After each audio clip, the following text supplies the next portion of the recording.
नमस्कार, यमटी talk show में आपका स्वागत है। मैं हूं मनोज तिवारी, आपके साथ एक नए मुद्दे के साथ उपस्थित हूं। आज हम बताएंगे कि क्या है CAA और क्यों भारतीय जनता पार्टी सरकार इसे लागू करना चाहती है और कब तक लागू हो जाएगा। आप हमारे साथ बने रहें। हमारा चैनल यमटी टॉक शो सब्सक्राइब जरूर कर लें। सिटीजनशिप अमेंडमेंट एक्ट यानी CAA का मुद्दा एक बार फिर गर्मा गया है। अभी तेलंगाना में वोटिंग नहीं हुई है और मीडिया रिपोर्ट के अनुसार मध्य प्रदेश, राजस्थान और छत्तीसगढ़ में बीजेपी को फायदा होता हुआ नहीं दिखाई दे रहा है, जिससे भारतीय जनता पार्टी को लोकसभा 2024 चुनाव को लेकर चिंतित होना लाजमी है। अभी से ही ध्रुवीकरण करने के लिए कहा जा रहा है कि CAA का मुद्दा गरमाया जा रहा है ताकि ध्रुवीकरण चालू हो। नागरिकता संशोधन कानून क्या है, क्या मार्च में लागू कर देगी इसे मोदी सरकार? आइए हम लोग इस मुद्दे पर बातचीत करते हैं। भारतीय सरकार के गृह राज्य मंत्री हैं जिनका बहुत नाम हुआ था लखीमपुर में एक कांड में, अजय मिश्रा। उत्तर प्रदेश के मतुआ समुदाय को संबोधित करते हुए केंद्रीय गृह राज्य मंत्री अजय मिश्रा ने कहा कि नागरिकता संशोधन अधिनियम यानी CAA का फाइनल ड्राफ्ट जो है वो 2024 में 30 मार्च तक तैयार हो जाएगा। उन्होंने उम्मीद जताई कि तैयार हो जाएगा। आखिर ऐसी क्या जरूरत पड़ गई भारतीय जनता पार्टी को ये कहने की? और यहाँ तक कि नागरिकता संशोधन अधिनियम क्या है, क्या मार्च तक लागू कर देगी मोदी सरकार, इन सब के बारे में जानते हैं कि आज ये क्यों फिर चर्चा में आया। आप याद करिए कि आज से 4 साल पहले 2019 में जब नरेंद्र मोदी के नेतृत्व में वाली सरकार ने देश में नागरिकता संशोधन कानून लागू करने की बात की थी, तो उस समय देश भर में इस कानून का जमकर विरोध हुआ था, बहुत विरोध हुआ था। यहाँ तक उसके बाद कोरोना आ गया जिसमें जो है आंदोलन थोड़ा कमजोर हुआ, लेकिन बहुत विरोध हुआ था। अब भारत में 2024 में लोकसभा चुनाव होने वाला है। इस चुनाव से पहले प्रचार प्रसार के दौरान 26 नवंबर को उत्तर प्रदेश के ठाकुर नगर में एक जनसभा को संबोधित करते हुए बीजेपी नेता और केंद्र में गृह राज्य मंत्री हैं अजय मिश्रा, उनका एक बयान आ गया। उनका बयान आ गया कि नागरिकता संशोधन अधिनियम CAA जो है का इसका अंतिम ड्राफ्ट जो है वो अगले साल यानी 2024 में 30 मार्च तक तैयार हो जाएगा और उसको लागू किया जा सकता है। मतलब उसको लागू करने की प्रक्रिया में तेजी आ जाएगी। उन्होंने ये भी कहा कि कुछ मुद्दे हैं जिसको अभी सुलझाया जा रहा है और वो बहुत जल्दी सुलझ जाएगा। मतलब ध्रुवीकरण करने के लिए, या कह लीजिए कि फिर देश को कि हाँ चलो फिर आंदोलित लोग हों, या कैसे जो है। अभी तेलंगाना में वोटिंग भी नहीं हुई है। इससे पहले गृह मंत्रालय ने 2020-21 के लिए अपनी नवीनतम वार्षिक रिपोर्ट में कहा है कि नागरिकता संशोधन अधिनियम 2019 एक सहानुभूतिपूर्ण और सुधारात्मक कानून है और यह किसी भी भारतीय को नागरिकता से वंचित नहीं करता। अब भारतीय जनता पार्टी के नेता के बयान से तो साफ लग रहा है कि अगले साल देश में नागरिकता संशोधन कानून लागू कर दिए जाएंगे। ऐसे में इस रिपोर्ट में जानने की कोशिश किया जाता है नागरिकता संशोधन कानून क्या है और इसका विरोध क्यों किया जाता है, क्यों बड़ा तबका इसका विरोध करता है। इसके बारे में 2019 में जो नागरिकता कानून अधिनियम पारित हुआ था वो क्या था, इसको हम लोग बहुत सरल भाषा में समझते हैं कि नागरिकता संशोधन अधिनियम क्या है। इसके तहत भारत के 3 मुस्लिम पड़ोसी देश हैं, जिसमें पाकिस्तान है, अफगानिस्तान है और बांग्लादेश है। इसमें से गैर मुस्लिम प्रवासी गैर मुस्लिम प्रवासी, इसमें भी मात्र 6 समुदाय जिसमें हिंदू, सिख, ईसाई, जैन, बौद्ध और पारसी को भारत में नागरिकता देने के लिए नियम को थोड़ा सा सरल बना दिया गया है, जबकि वहीं लंका, बर्मा या इन सब देशों से आए हुए लोगों पर ये नहीं लागू होता। नागरिकता संशोधन अधिनियम से पहले किसी भी व्यक्ति को भारत की नागरिकता हासिल करने के लिए कम से कम 11 साल तक इस देश में रहना जरूरी था। हालांकि नागरिकता संशोधन अधिनियम 2019 के तहत इस 11 साल के नियम को आसान बनाया गया है। इसमें क्या है कि कोई भी अप्रवासी 1 साल से लेकर 6 साल तक अगर रह गया भारत में तो उसको नागरिकता दी जा सकती है। भारत के तीनों पड़ोसी बांग्लादेश, पाकिस्तान, अफगानिस्तान के 6 धर्मों के लोग, उसमें से मुस्लिम छोड़ के 6 साल में भारत आकर बसे हैं, 1 से 6 सालों से भारत में आकर बसे हैं, तो उन्हें भी नागरिकता की मिल सकती है, भारत की नागरिकता मिल सकती है। ये अवैध प्रवासी किसको कहते हैं? कौन होते हैं अवैध प्रवासी? हमारे कानून में, भारतीय नागरिकता कानून 1955 में अवैध प्रवासियों को भारत की नागरिकता नहीं मिल सकती थी, जो अवैध रूप से यहाँ रह रहे हैं। इस कानून के तहत वे लोग अवैध होते हैं, अवैध प्रवासी होते हैं, जो इस देश में बिना किसी पासपोर्ट या वीजा के घुस आए हैं, या फिर पासपोर्ट और वीजा था उनके पास लेकिन उनका समय समाप्त हो गया, लेकिन वो यहीं रह गए और अपने देश वापस नहीं गए। ऐसे लोग अवैध प्रवासी कहे जाते हैं। तो हम लोगों को ये जानना जरूरी है कि इसके पहले इन अवैध प्रवासियों को लेकर क्या नियम थे।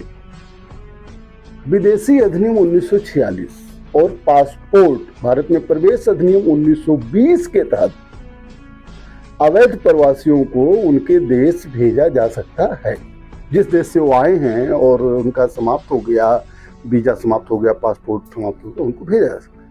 लेकिन केंद्र सरकार द्वारा साल 2015 और साल 2016 में विदेशी अधिनियम 1946 और पासपोर्ट भारत में प्रवेश अधिनियम 1920 के कानून में संशोधन किया गया।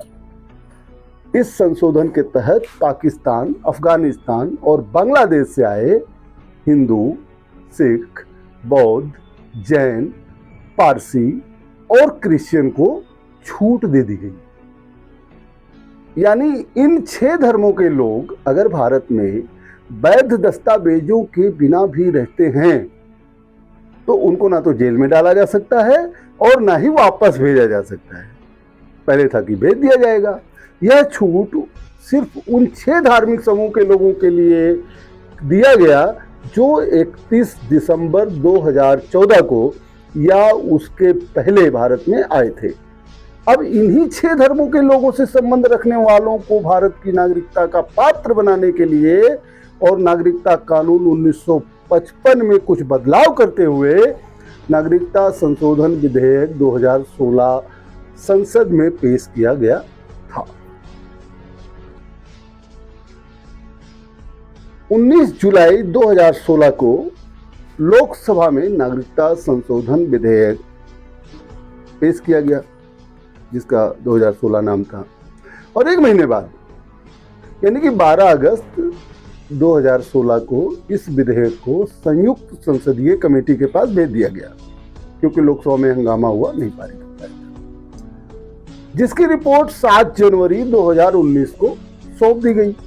कमेटी के रिपोर्ट सौंपने के 1 दिन बाद यानी 8 जनवरी सौंपने के 1 दिन बाद यानी 8 जनवरी 2019 को इस विधेयक को लोकसभा में पास कर दिया गया। हालांकि उस वक्त यह विधेयक राज्यसभा में पेश नहीं हो पाया था, इसलिए लागू नहीं हो पाया। इसके बाद शीतकालीन सत्र में केंद्र सरकार की फिर से नए सिरे से इस विधेयक को पेश करने की तैयारी की। नागरिकता संशोधन विधेयक 2019 यानी CAA को 9 दिसंबर 2019 को लोकसभा में पेश किया गया। यहां से पास होने के बाद 11 दिसंबर 2019 को राज्यसभा में पेश किया गया, जिसमें 125 वोट विधेयक के पक्ष में पड़े और 99 वोट इसके खिलाफ पड़े थे। इसके बाद 12 दिसंबर 2019 को राष्ट्रपति द्वारा इसे मंजूरी दे दी गई और भारी विरोध के बीच यह बिल दोनों सदनों से पास होने के बाद कानून की शक्ल ले चुका था, कानून बन चुका था। हालांकि कानून अभी लागू होना बाकी है, अभी लागू नहीं हुआ, बन गया है, क्योंकि सीएए के तहत नियम बनाए जाना अभी बाकी था और वो अब से 19 से अब तक चल रहा है, अभी कानून नहीं बना। इसी पर अजय मिश्रा कह रहे थे कि अभी ये ड्राफ्ट किया जाएगा।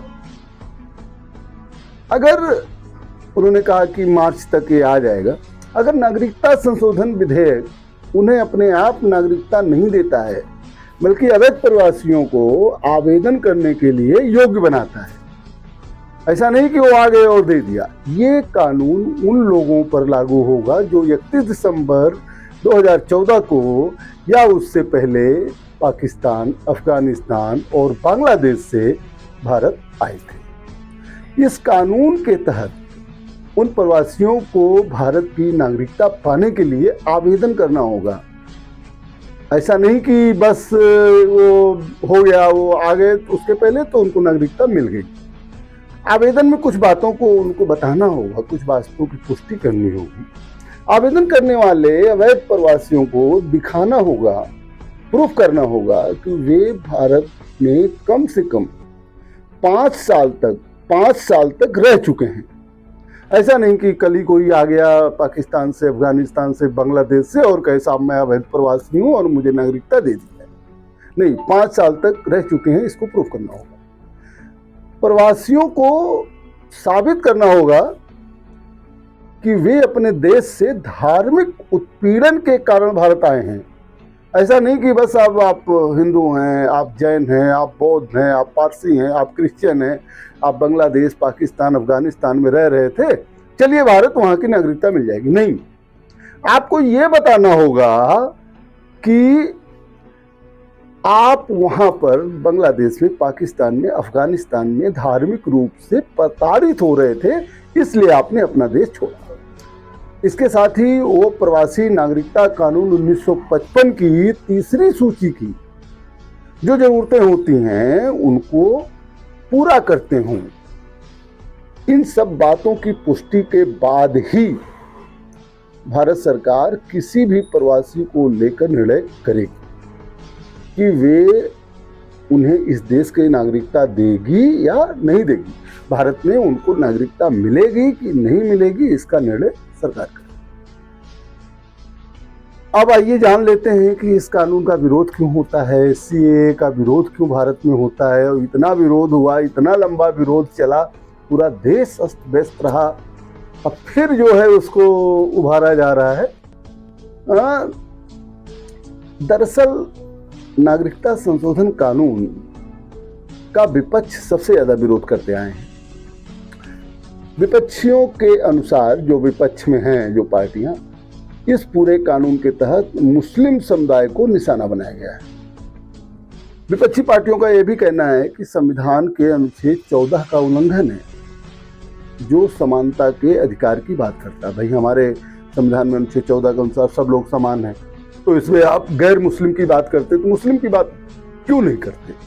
मान लिया अफगानिस्तान, पाकिस्तान और बांग्लादेश में अगर मुस्लिम भी सताए हैं और वो भारत आ जाए तो उनको क्यों। अब जैसा कि हमने पहले बताया कि कानून तो 2019 से बन चुका है, लेकिन केंद्रीय गृह राज्य मंत्री अजय मिश्रा जो बता रहे हैं कि सीएए का फाइनल ड्राफ्ट अगले साल 30 मार्च तक तैयार हो जाएगा, तो उनके बयान पर कई नेताओं ने अपनी टिप्पणी भी किया है। तृणमूल कांग्रेस के राज्यसभा सांसद शांतनु सेन ने कहा कि भारतीय जनता पार्टी को सिर्फ चुनाव के दौरान ही सीएए की याद आती है। यानी कि भारतीय जनता पार्टी को लग रहा है कि 2024 में अपेक्षित परिणाम नहीं मिलेंगे, क्योंकि 5 राज्यों के जो बीते चुनाव हो रहे हैं उसमें मध्य प्रदेश, राजस्थान और छत्तीसगढ़ से उनके लिए बहुत अच्छी सूचना नहीं है, और तेलंगाना में या मिजोरम में कहीं से कुछ कहा नहीं जा सकता। अब तृणमूल कांग्रेस सांसद ने कहा कि बीजेपी पार्टी पश्चिम बंगाल में कभी भी नागरिकता संशोधन कानून को लागू नहीं कर पाएगी, इस पार्टी के झूठे दावे मतुआ और बाकी जनता के सामने साफ हो चुके हैं। अगले साल के चुनाव में बीजेपी को हार का मुंह देखना पड़ेगा, ऐसा टीएमसी कह रही है।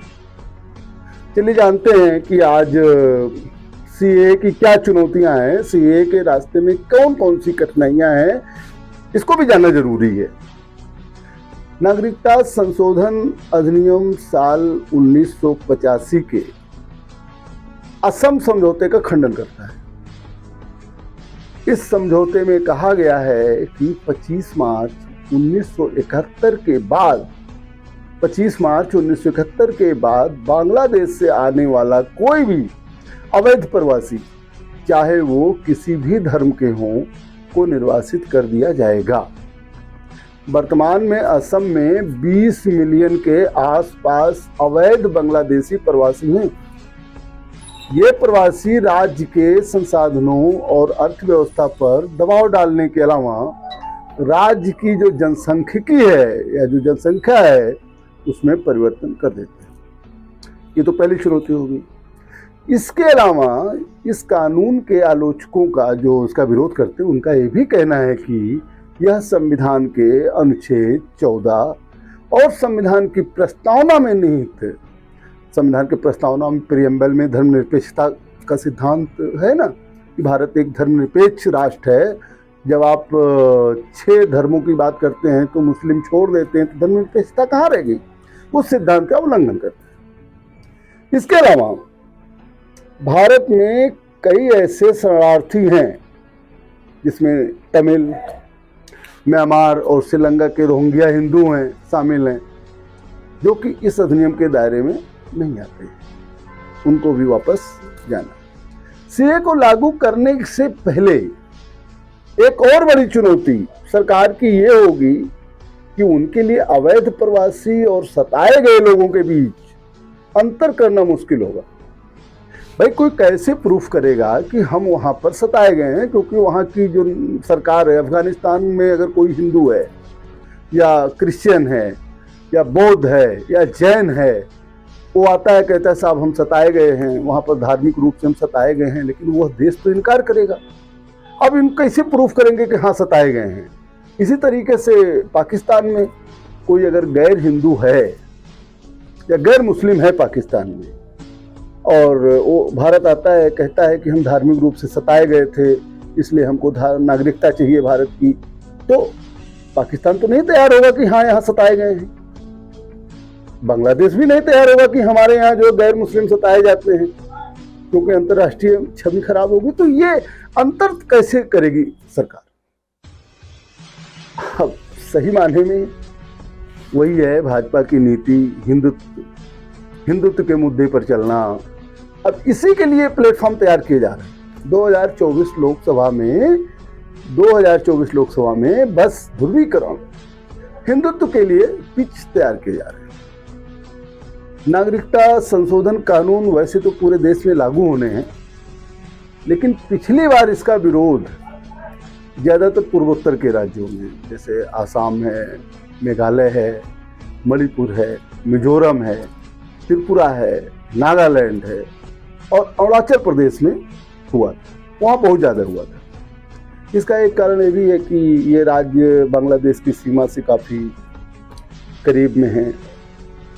पूर्वोत्तर के इन राज्यों में इस कानून का विरोध इस बात को लेकर भी हो रहा है कि यहाँ कथित तौर पर पड़ोसी राज्य बांग्लादेश से मुसलमान और हिंदू दोनों ही बड़ी संख्या में अवैध तरीके से आकर बसे जा रहे हैं। मतलब दोनों ही, हिंदू और मुस्लिम, बांग्लादेश से बड़ी संख्या में आकर बस जा रहे हैं। विरोध करने वाली पार्टियों और लोगों का मानना है कि वर्तमान की केंद्र सरकार हिंदू मतदाताओं को अपने पक्ष में करना चाहती है और इसलिए प्रवासी हिंदुओं के लिए भारत की नागरिकता लेकर यहाँ बसाना आसान बनाना चाहती है, जबकि प्रवासी मुस्लिमों के लिए नहीं। यानी कि बांग्लादेश से हिंदू मुस्लिम दोनों आए, लेकिन यह कानून लागू होगा तो मुस्लिमों को जाना होगा और हिंदुओं को यहाँ रहना होगा, नागरिकता दे देंगे अपने पक्ष में करने के लिए। अब समझिए कि 2024 लोकसभा चुनाव आने के पहले सीए का मुद्दा क्यों गरमाया है, इसकी राजनीति आप समझ लीजिए। भारतीय जनता पार्टी 90 के दशक में जब राम मंदिर अपने चरम पर था तो इन लोगों ने नारा लगाया था कि अयोध्या तो बस झांकी है, काशी मथुरा बाकी है। अब देखिए काशी में भी जो है अदालती प्रक्रिया के अनुसार काम हो रहे हैं और मथुरा में जो है कॉरिडोर बनाया जा रहा है। और जब से मोदी सरकार आई है, 2014 में जब प्रधानमंत्री नरेंद्र मोदी सरकार आई है, भाजपा की सरकार आई है, तब से ये हिंदुत्ववादी रास्ते पर ही चलना चाहती है। अभी 24 जनवरी 2024 को अयोध्या में राम जन्मभूमि पर जो विशाल मंदिर बनाया गया है, वहाँ श्री राम की मूर्ति विराजमान की जाएगी। उत्तर प्रदेश के मथुरा में बांके बिहारी मंदिर में विशेष कॉरिडोर बनाए जा रहे हैं, वहाँ निर्माण हो रहा है। बीजेपी ने साल 2024 में होने वाले लोकसभा चुनाव के लिए अपना एजेंडा सेट कर दिया है कि वो ध्रुवीकरण करेगा, उसको हिंदुत्व के रास्ते पर चलना है, उसको धर्म के नाम पर वोट मांगना है। नागरिकता संशोधन कानून बीजेपी की इसी राजनीति का सबसे बड़ा हथियार होता है। शाहीन बाग आंदोलन के समय भले ही पार्टी दिल्ली में विधानसभा चुनाव हार गई हो, क्योंकि आंदोलन बहुत हुआ, लेकिन जो है वहाँ पर हार गई। अन्य राज्यों में जो माहौल बना था, पार्टी उसे एक बार दोबारा बनाने की कोशिश करेगी। भारतीय जनता पार्टी को ये डर है, ऐसा कहा जाता है कि मध्य प्रदेश, छत्तीसगढ़, राजस्थान, तेलंगाना, मिजोरम में जो विधानसभा के चुनाव हुए हैं उसमें हो सकता है सफलता ना मिले, नहीं मिलेगा। और उधर बंगाल डिस्टर्ब है, महाराष्ट्र से इनको कम उम्मीदें हैं, कर्नाटक के हारी चुके हैं, हिमाचल में प्रॉब्लम आई है, इनकी सरकार चली जा चुकी है, हरियाणा में भी सरकार कमज़ोर है और बिहार की स्थिति आप सब जानते हैं। तो 2024 लोकसभा चुनाव मोदी के लिए बहुत टफ होता जा रहा है। अगर मोदी सरकार 100 से 125 सीट भी कम पाती है तो उसको सरकार बनाने में दिक्कत होगी। इसकी रिकवरी करने के लिए मोदी सरकार के पास नागरिकता कानून या हिंदुत्व का मुद्दा या कह लीजिए कि धार्मिक उन्माद के अलावा और कोई चारा बचा नहीं। चलिए देखते हैं कि नागरिकता संशोधन कानून का ड्राफ्ट अगले साल जब तैयार होगा, और अभी तो अजय मिश्रा ने आज ही बोला है, गृह राज्य मंत्री ने, क्या इम्पैक्ट होगा आने वाले दिनों में आपको पता लगेगा।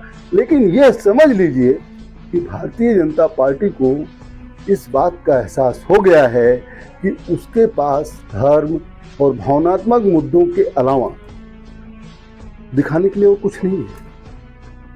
आप विकास के नाम पर चुनाव नहीं लड़ पा रहे, आप बता नहीं पा रहे हैं कि 2014 से जब से आपकी सरकार बनी है आपने आम पब्लिक के लिए क्या किया। ऐसे ही अन्य मुद्दों पर हम आपसे मिलते जुलते रहेंगे।